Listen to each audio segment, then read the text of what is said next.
So, welcome to our new episode of Off the Ropes podcast. Today we have a special guest, Maya. Maya Spoken. Maybe you've seen her on CBC, Twitter, Instagram. You know, she's fighting for her rights, period. Okay? So we're gonna have a very interesting talk with you. We're just gonna, go back and forth, feel comfortable. I don't know what he's saying, but just feel comfortable, be honest, and yeah, let's jump in. Okay? Sounds good. So I know you, kind of know you from St. Pat's High School. Yeah. So you know that area. You're from the South side. Exactly. So, what's your background? Jamaican and Ugandan. Okay. Yes. That's a big mix. So you're just from there, and then you decided to come here like that for no reason? My parents met here. Yeah. So my mom actually grew up in Ottawa. Okay. Oh wow! And your mom's the Ugandan or the? She's the Jamaican side. Okay. And so your mom moved, do you know the reason as to why they moved to Canada, or? So my grandparents moved to Canada, and then my mom, she was born in Ottawa. So they came here from Jamaica, and they were activists in their own right. So they ended up coming to Canada, and then in Ottawa they opened the first Black Afro-Caribbean store where they sold Jamaican patties and all that, and that's. Oh really? Yeah. Oh, is it the one on Hun Club? Is it the? No, it's been closed for a while. Oh, Yeah, okay. yeah. Oh, And wow. so you're, because I know it's very current for Jamaicans to move to Canada, whether it's Toronto or Ottawa, right? So something that happens pretty, often. But Uganda, Yeah. why? So my dad moved here with his brothers. I don't know why, to be honest. But yeah, they just came here for new experiences, a new life, Sorry, what's his name? Just But okay. So I mean, it makes sense. It makes sense, right? Your parents moved to Canada. You grew up in the South. So kind of give us a bit of a background as to your your upbringing, I guess, because I remember when I met you, we're youths, we're kids back then. That was probably 15. You were 13. So why are you the way that you are? You seem so nice, quiet, Jamaican, Uganda, Southside. But why are you the way that you are, and how did it, how was growing up in Ottawa for you? Growing up in Ottawa was quite the experience. So like I said, I grew up in the South. My family moved around the South quite a bit. And we had a lot of, I would say, very diverse experiences growing up, as kids. It wasn't easy. And so for me, I kind of learned to be, I guess, a bit more compassionate. So you see from the work that I do and the people that I interact with, I'm always trying to put myself in other people's shoes. Just because I remember for me growing up, I know what it was like having other people not really get why you are the way you are or know what's going on. So it would have me thinking you have no idea what other people are going through. So let me just try and treat everybody with that same compassion and with that same love. And that kind of spilled into everything that I do, whether it be poetry or activism or just volunteer work or community work. It just kind of just spilled into all of that. Yeah, but I remember you would do poetry. You said poetry, but I'm oh my God, you actually did poetry. Maya Spoken. I remember. Yeah. I remember one time, what was it was at De La Salle, you did a spoken a poetry. Did you organize the performance or the Which one? It was at De La Salle, I remember. I don't think so. No? Okay, but you were promoting it, so I was oh, maybe it's her. But yeah. No, spoken word, I started doing it in high school. And honestly, I just kept going to different places and doing poetry because I felt it was just giving me a space to just say whatever's on my mind. The history of spoken word and poetry is really just people being loud about their experiences. And I loved that. So I was let me go let me go just say whatever I got to say. No, you don't get off the hook just that easily. You don't get off the hook just that easily. Like I want to understand, like, how, because growing up, yeah, you were an outgoing person. You had a lot of friends, but you weren't the loudest person in the room. That's true. So for you to end up on a stage to then become an activist, feel like I need to understand where the line, the conducting line comes from. That's a very good question. So I think sometimes when you see people like that, you know they went through some stuff to like get them there, okay? Yeah. And me, I went through a lot, just in high school especially. I was dealing with a lot of like issues of abuse and whatnot. And so when you're going through these things, the common thing, especially back then, is for people to say, oh, don't talk about it, like just be quiet. And that made me more and more like, agitated, I guess, and like made me kind of tap into that aggressive side, because I knew if I didn't, I would be like trapped in my own mind and in my own experiences for a very long time. And I knew a lot of other people like that. So I was like, let me just go out and do this. So you tapped into your aggressive side. I did. How does that translate over in real life, right? I cannot. No, how does that? I want to know. Because you don't just live a lot of shit, wake up the next day and become an activist. You have to figure it out. Right. Yeah. So don't breeze over anything, right? Just make sure to go into details. So my whole philosophy, I guess, is about being loud. Being loud about these experiences will set you free. And within education especially, like Black kids in Ottawa experience like a ton of racism. And I know for myself, I would go to like principals and all kinds of stuff, and like nobody does anything. So I was like, you know what? Let me put this where no one's gonna ignore it. So I just made a Twitter thread one day, and and like usually like growing up, I was very, very shy. Like I didn't really like say much. But when I write and when I do poetry, that's when I'm able to like be my most expressive self. What happened is that basically a lot of people started kind of tapping into it until I wasn't able to like kind of do poems here and there, or like throw a little Twitter thread in there and then just hide away. People are like, oh, come speak at this, come speak at that. So I think one of my first speeches was a TEDx talk. And I remember that. Yeah. Because that was big. Not a lot of people in Ottawa ever really had that opportunity to speak on that. Yeah. I think, like, people probably from Ottawa had that experience, elsewhere. But from Ottawa, homegrown, in the city, here. I haven't seen that too many times, Yeah, so it was just stuff like that. And it was like, I guess I gotta do what I gotta do. I said to myself, if I'm meant to be speaking, if I'm meant to be doing like this kind of thing, even though I'm really shy, the opportunities will just like God will put those opportunities in my way, and I'll speak if I have to speak. And that's just kind of how it started. Yeah, it makes sense. Okay, so I was about to say you're going. Sorry. Well, Seaka told me that you guys met in church, right? So I just wanted to talk about like, how does religion like go into what you're doing right now? Like, that's a good question. Because we both know, people in church, they have a really strong opinion. Oh, the Bible. Yes. But then once you really break it down and you really read out the whole verse, then it's crickets, right? Like parents are like, oh, you must honor thy father and thy mother. But then the verse after is, don't provoke it.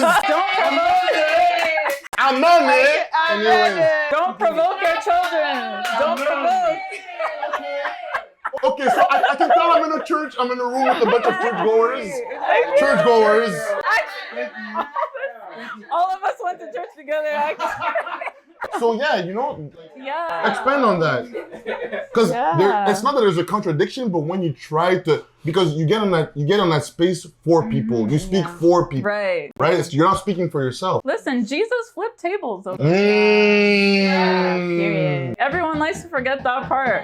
So when I was growing up in church, that part, it was very much about what you look like, how you dress. The first church that we grew up in was very, very like strict. Like you were not allowed to have ear piercings. The black church. It was Yeah. it Say it. Adventist? It's the black Adventist? church. Yeah. What black church? Because Adventist. No pants. You have to wear a skirt. That's black people. No, because I Only was skirts. No, I was in a black church and there was no like we could. I'm Congolese, so like how you not? I'm wearing earrings. I'm wearing bling bling. Who cares? Like I'm wearing pantsuit. Like I'm wearing. But I feel like is it Adventist? Like No, I was feel it like Seventh Day? it's all of them, like Yeah? Protestant, but I feel like where it's more like I'd say traditionally, Yeah. like Was it cultural. Baptist? Like what was it? It's Pancotist. It's Okay. all of those. You know, it's Okay. like where the culture really resides, like your culture from your country really resides. I feel like people take everything more literal. So no, I do see what you're talking about. Yeah, it was very, very like strict. And like I found myself, you're gonna see this theme a lot, in boxes like in every area of my life. And at some point, like especially church kids, they just snap and like have to break free. They have to break free. And for me in these environments, like I did a lot of reading, like growing up, my family was activists and whatnot. And so I can pick out when there's injustices happening and when things are happening that should not be happening, especially in church. And there's a lot of Pharisees out there that think that they're Jesus. Facts. You know? Facts. You know, yeah. Pharisees. And they're preaching a lot, but I don't see them in the communities. You know, I don't see them when, you know, at St. Pat's, like we've had so many people pass away from street violence, and the youth pastors are never there. Yeah. You know what's crazy about what you just said? It's like so many times I went to church and I heard, "Oh, Jesus loves you, God loves you, repent, this, that, the third." When the Black Lives Matter movement started happening, they had nothing to say. You know what? Not one word. You know what happened? Okay, so I don't know if I should even say this on the but Off the ropes. okay, but it's not. I'm not trying to hate on anyone or whatever. But there's a church in Ottawa where a lot of young people go, a lot of Black young people go. If you know, you know. No, we know. But when the whole Black Lives Matter thing happened, they were so quiet. And it's like, you're always posting about stuff like, come to this conference, come to this, come to that, do this, da da da. But you're so quiet about something that affects everyone in your... You want to call up the ministry or... No, I'm not saying doing nothing. that? But there are certain people I had to stop following, not because I like on social media and we were pretty, you know, good friends. It's just that to me, it's like, how can you ignore something that is so prevalent among people who you're preaching to? Like, it's like if you're making the effort to ignore it and not, or kind of toe the line, like you have to actively be ignoring it at this point to not say anything. If you don't post, it's okay. But if you're always posting, but you don't want to post about that specific, But that's what I had to say about that. But yeah, continue. But like what they're preaching is that Jesus is for the people, and the people are dying and need help, and you guys are nowhere to be found. But it doesn't make sense. So that's how I live out my faith, is being like, you know, with the people, being in the community, like trying to make life better for people, because that's what faith should be about, not like fashion shows at church service. Yeah, maybe there's a portion of that saying that you missed. Maybe it's the people with a tax number that get, I don't know, actually let me maybe that's what it is, because you know they do outreach in Barhaven and Canada, but I've never seen them in the South. I've never seen them in Vanier. Never seen them. Well, we're not gonna. You're in. Okay. All right. Listen. Right? But I've said this to like youth pastors and pastors and whatnot, and I've been pushed out of a lot of church circles for calling this out. So I just live my faith and my truth with the work that I do, and that's what comes with it. Handle the rest. Yeah, that's what comes with it. Once you start saying the truth, a lot of people get uncomfortable with that. So, no, I definitely hear you on that. But, you know, you've done a lot of things again in the community. You know, we mentioned the TED Talk, we mentioned the spoken words. Maya, I'm kind of curious as to when did you figure out that you had, like that moment, right? That precise moment that you figured out, okay, I have a voice and I can actually use it for good? That's a good question. I think so. In the 12th grade, there was all these like posters up in the school for a spoken word like poetry slam. So basically, like you can go and compete with your poetry. How old are you right now? And I was 17. How old are you right now? Oh, 24. 23. Okay. I lied. 23. I turned 24 this year. It's okay, the pandemic. The pandemic. I'm confused. Yeah, so basically I saw these posters up and I was like, let me like see if I can like get in. I just wanted to get in. So I wrote some spoken words and like I showed them to my sister. Like she used to sit with me in school and like listen to me. Come show your face, mama. Yeah. Please. Come show your face, mama. Please. Please.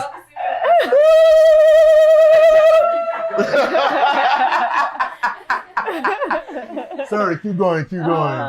Yeah, so basically I entered the competition and I finished in first place and like that was really cool.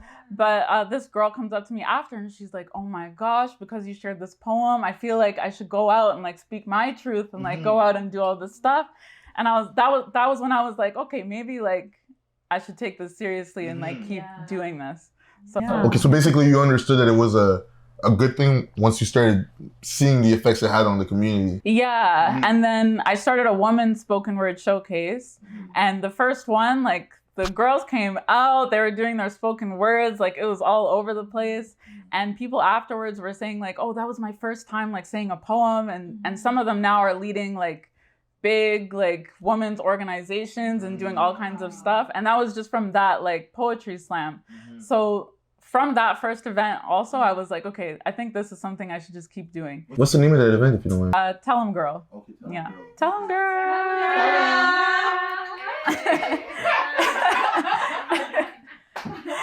I never want to see that movie. So, like, what made you want to, like, you know, help or give a voice to marginalized communities? Like, what really is like pushing you? I know that you have a family that is like activist, but like for you, what made you want to? That's a good question. I think for me, growing up as someone who's very quiet and very shy, there were like small moments where like in youth group or just in different areas where someone might come to me and speak into my life or give me space to like be loud. And those little moments were like, I want to give this to someone else. Because if it wasn't for that person, I wouldn't be doing like what I'm doing now. And so that kind of encouraged me to kind of hand the mic off to other people. I was someone who people would say like, that's someone who's voiceless. Like someone needs to speak up for the voiceless. Like I was that kind of person, but I wasn't voiceless. I just didn't know how to speak. The microphone wasn't like in front of me ever. No one was doing that.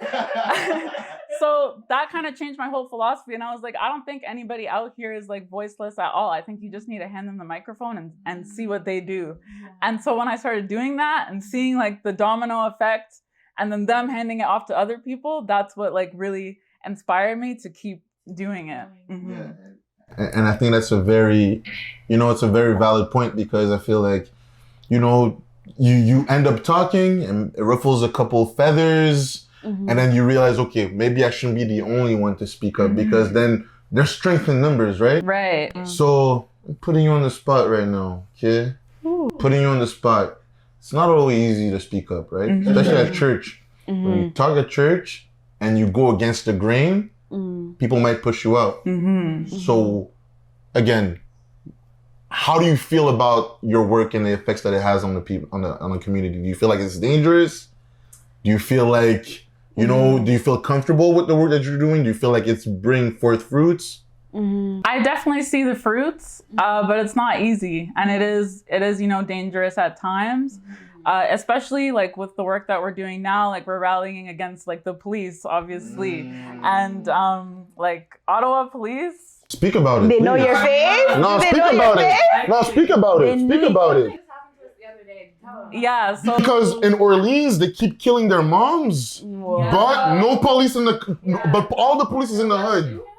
All Yeah. the police is in the hood. Yeah, exactly. So please talk Yeah, about what it. happened? What happened? So basically, so I noticed this a little while back. Like I write my Twitter threads and all of that, and like it gains like a lot of traction online. And you know, I always get like the white supremacists in my DMs, like, how dare you? Da, da, da. And I'm like, yeah. That's But- what you working. Yeah. I'm like, they really want to go back and forth. Like, I have time for this. Like, what? Just block me, please. Yeah.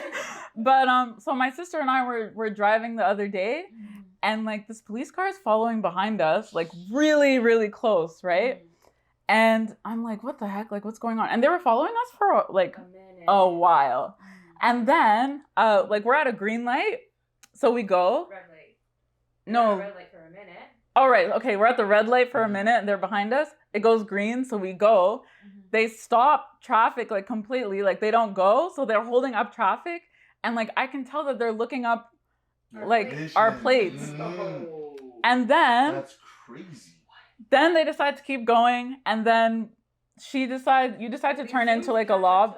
Yeah, so they zoom up to catch up to us, and you're like, hey, I'm gonna like park somewhere so we can chill out. So she turns, and what do? They start like waving at us like that. Whoa. Like, bye. And the thing is, so in my neighborhood, I live in like the suburbs right now, okay? Like not in the south. Came up. After But there's suburbs in the south, okay? There's a little bit. There is a little bit. Like I was there's a little, yeah. a suburb in the hood. Yeah, facts, Well, facts. not in the hood, in the south. Yeah. Yeah, I was definitely in the suburb. Okay? They so like there's no police like in this area. After one of the protests that we did, there was police like on my street for like a week, like almost every day. Just like circling around. I was like, I think like we're being like followed right now. Like they watch our stuff like all the time. So it's definitely not like And with those stories like George Floyd and Yeah. Rice, you can't take those things. you lightly can't take it lightly. at all. So it's good. That's why a lot of people, they want to find like the Martin Luther Kings, like all those people, like the very individual activists. But for me, I think it's important that we're like a community of activists, like everyone's doing it Yeah. together. Yeah. Because when people are isolated, that's when you get like occurrences like that. Mhm. Right. And you know, based off of your situation, right? I know recently you had a kid about 4 months ago, right? Yes, I did. And so don't get too happy. Congratulations! What? Congratulations! It's Oh, happiness! congratulations! Congratulations! Listen, I was in labor for a long time, okay? Let's keep it a bean, right? Like Yeah. being in that situation is not always the most safe situation. Right. So how do you deal about having a kid and being in those situations? It's tough, because sometimes you feel guilty. I'm like, am I putting like my daughter at risk by doing this work? But at the same time, it's like, I want to be a part of making the world a better place for her when she goes to school and she like is navigating the world. I want this cycle to end. So if I can do anything to make it safer for her, then like, I got to do it. And that's what keeps me going. Right. You got me mushy right now. I think maybe you're in the hot seat. I think I have you under pressure. But like, what are like the positives that you see? Like, you said that you see a difference, but like, what are some positives that you actually see in what you're doing? Like, how you changed? So a lot of the work we do, so it's abolitionist work, and abolition believes in restorative justice. And so something that I've been able to see in a lot of situations is the community come together and find alternatives to forms of policing that we usually see. So on one occasion, someone had like one of their forms of transportation stolen. And he was like, I don't want anybody like working with the police or anything to find it. Yeah, with the bike. Yeah, I remember He was like, I don't want anyone to call the police, nothing. Just like tell this person that I need my bike back and like we can work it out. And they ended up getting his bike back. They gave that person the support that they needed and like everything was good after that. So it helps us reimagine our way of living as a society in which we take care of people instead of punishment. And those like little moments are the light that I see that I'm like, okay, we're doing good work here. And like little moments where we get together and like heal together and like write poetry and all of those things, that's like what we're aiming towards. And I think that's a great goal to have, right? Because in the future, you want the future to change so the future could be different for your kids, right? So do you see that your daughter is starting to understand the type of work that, well, she's 4 months old, right? What am I asking? She's but I'm like, what? maybe not understand, maybe not understand, right? But can you take her to events? Do you feel like you're in a proper situation to take her to events? Do you think that you want her to be raised in that sense? Yeah, like I want her to see all of it. I want her to see like the work that people are doing. Even sometimes it's really, really hard and I'm very discouraged. I even want her to see those moments so that when she's older, she can relate to them and be like, okay, my mom wasn't like super strong all the time. Like, because I'm feeling like this, I know my mom was feeling like this and she got through it. Yeah. I think for a lot of us growing up, like our parents were so strong that we think they never had points of weakness. Yeah. So how do we go to them with those points of weakness, right? Yeah, exactly. We just don't. So I want her to see all of it. I want her to see the hard work, the tears, the laughs, like everything. Exactly. Yeah. So I talked about the positives. What are the negatives? Like, you know, there's the police that are watching you, but like, what are the negatives that you're feeling from, you know, the work that you're doing right now? It's very like emotionally taxing, I would say. Sometimes like I have people DMing me all kinds of like stories of racism that they've experienced, and it's a lot to like take in all the time. And if you're not careful, you can start to feel really like hopeless and like, what's the point of all of this work if like I'm just one person and like there's all of these stories, like how can I really make a difference?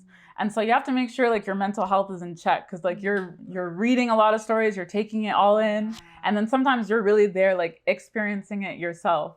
So that's what I would say is like the toughest part, is like staying motivated even though you're literally surrounded by like all of these negative experiences. I feel you, because like the whole Black Lives Matter, it was a lot. Like it was a lot. Shut off my phone. It was too much. Like sometimes when the negativity is too much, like you feel what other people are feeling, you relate, people are empaths. Like everyone is an empath right now, but yo, I swear, it's a trap. I don't even like saying it anymore because I'm like, I don't want y'all to think I'm... I swear, but like when you feel other people's feelings, it gets a lot on you, and like you feel like, okay, come, this is a lot, it's never gonna end. And you know, like obviously, honestly, it's never going, well, I'm not gonna say it's never going to end, but I don't think it's gonna end in our lifetime. It's gonna be a journey for sure. Yeah, but you know, like it's a lot. I feel like as Black people, like we go through so much like personally, and then like as a community, we have a collective grief that we're all feeling like all the time. We're traumatized, like it's so much on us. And like I feel like the work that you're doing, like you have to be a strong person to like go through that, like talk about it. Like even when you go through something and then you have to relive it when you talk about it. You have to relive it when people ask you about it over and over and over again. That's one of the hardest parts, is like sometimes I have to react very quickly because something will be in the news and then everyone's waiting for me to like write something like really quick. And I'm like, hold up, I'm still like processing everything that's going on. That's a really tough part. And sometimes like I just want to not worry about anything and like go to the mall or like go travel or something like that, you know?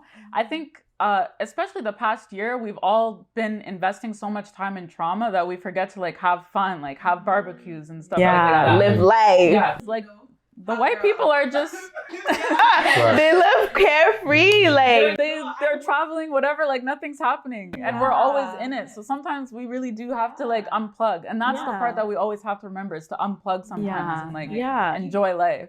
But even when we travel, and then when we travel, it's everywhere. It's everywhere. Like it has to follow us. Like what is going on? Everywhere, yeah. You know?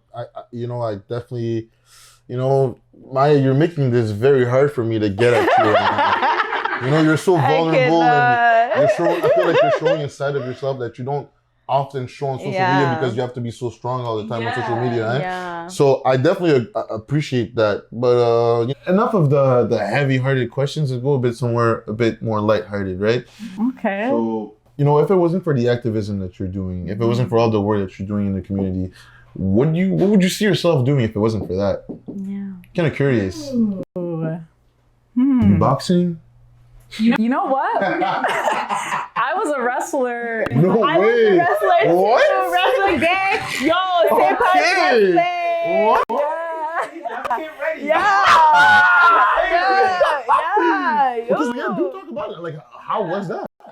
Wrestling was so much fun. So, oh my gosh, I'm gonna expose myself.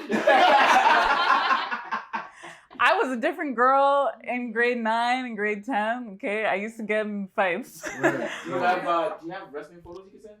Yeah, I have a video. I think I have one video.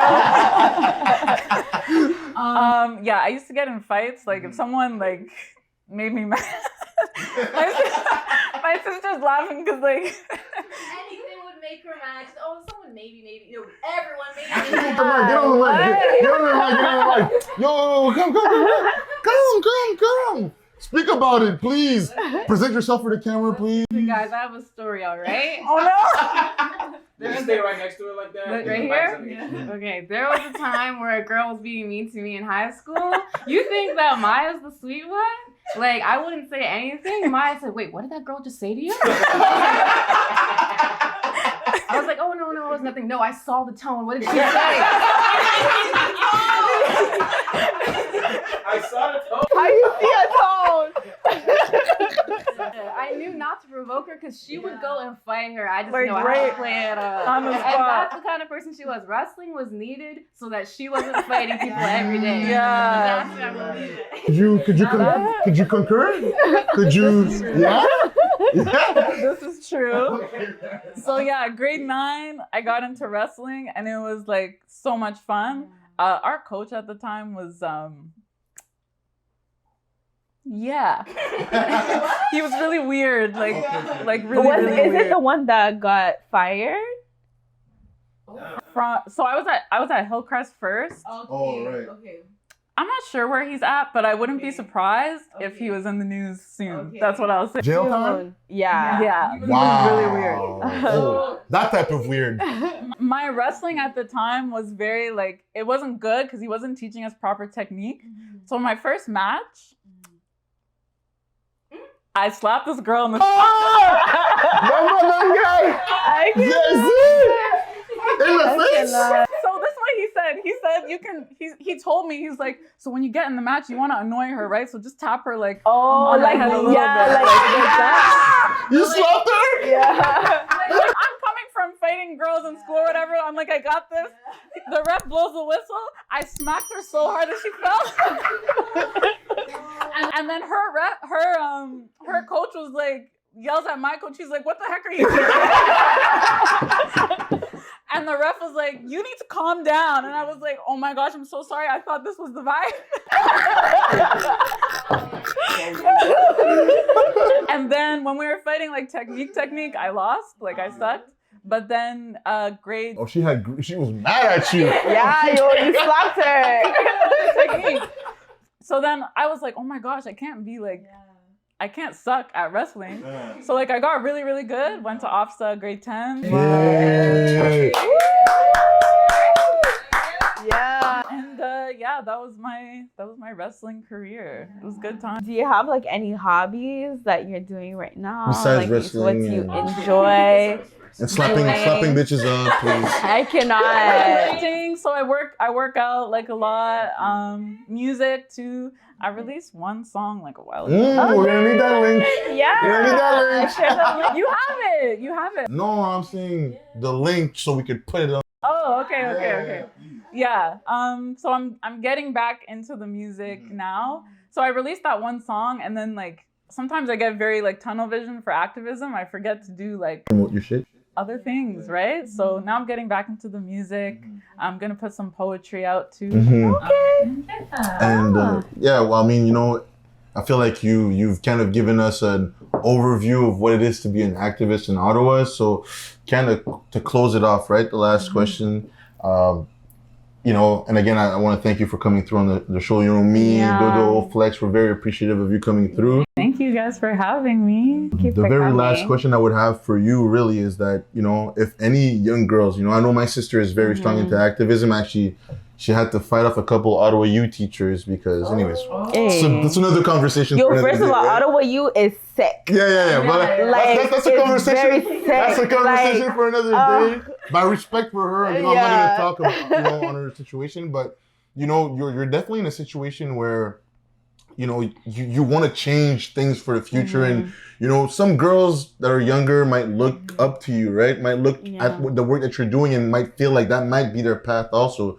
So, you know, what would you say to girls that are, you know, let's say 7, 8, 9, the young girls, right? That are looking at you, that are seeing the type of work that you're doing and they feel inspired. What would you tell them if they ever felt like taking that same path was part of their journey? I would say start with your own story and find your own voice in this. You don't need to be like the other activists or the other people that are doing this work. I think the great thing about it is that everyone can come in with their own experiences and add to our whole like collective liberation. And so figure out what your voice is, figure out what your story is, find your community and let them lift you up so that you can do this work. Wow. And holla at me. Okay. Thank you, Maya, for coming through. I appreciate that. Please, could you let us know, let the viewers know exactly where they can find you on social media? I'm Maya Spoken on Twitter and Instagram, so you can follow me. And do you have any shout outs, people you'd like to shout out, people that you'd like to appreciate along the journey? Like, Shout out to Janelli, shout out to Lila, shout out to Imelda, my sister, my executive assistant, and shout out to my daughter, Aisha. I love you. Again, Maya, I really want to thank you for coming through. Thank you for having Really me. want to thank you because I know it's not always easy to speak up in those type, especially in your line of work. It's not always easy to you know, to speak up and kind of put yourself at the forefront when you're always speaking for others, you know, all the time. So I really want to thank you for coming through. This was your humble host, Seaka. And Galia, thank you for watching, taking the time to watch. Don't forget to like, share, subscribe, comment, everything, you know. Yeah, if you guys don't agree with the crowd, please in the comments, let us know, in the please. comments, let us know. And yeah, we take a lot of time. Shout out Flex behind the camera. Thank you we appreciate you for real.